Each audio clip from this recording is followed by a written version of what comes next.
We want to find out more about an effort that's going on in Jackson County, Oregon, the southern end of our territory for the Radio Northwest Network. And Ryan Mallory joins me now, who's campaign manager for the Jackson County Right to Bear Arms Initiative. Ryan, welcome back to the program.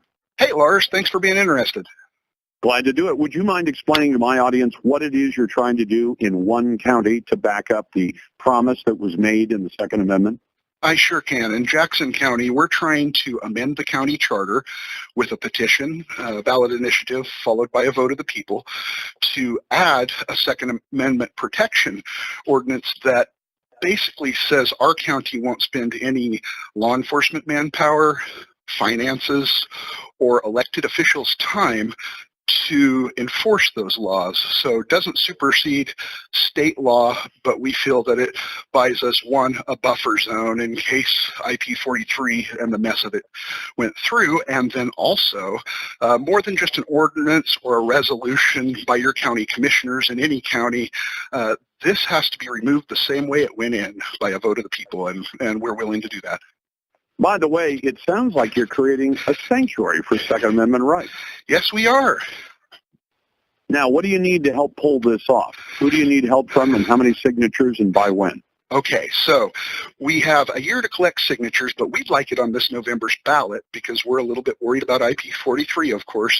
So we need 6,608 signatures, valid signatures, and everybody always collects more. They usually say 25-30% to be safe, by August 8th, and we'll be on this November's ballot. If not, hands down, we'll have it on 2020. But what helps us is more volunteers, because there's a root of about 15 people that have been working 2 to 3 weekend events. We have 18 businesses that are on a map at our website. That's patrioticrevolution.com, and I run the site myself. It's not a national site, it's just mine. Patrioticrevolution.com, and that's me and my friend's site, and we're the ones that have been working in the booths at different locations about the county and have gone out and got business owners, 18 of them.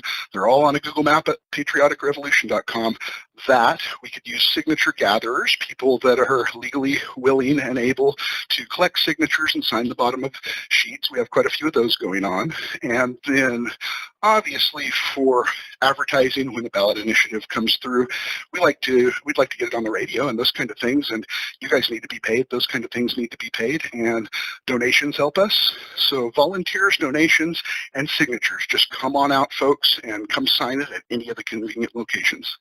Well, Ryan, understand me when I say this. I never want to cut my own throat, so I'm glad to see you buy radio advertising, but I'm equally glad to give you some time on the show to promote this effort. I think this is a great way to answer this kind of challenge, and I share your concern about IP43 and IP44, which I don't know if you noticed or not, but the Oregon Supreme Court has fast-tracked the challenges to IP44.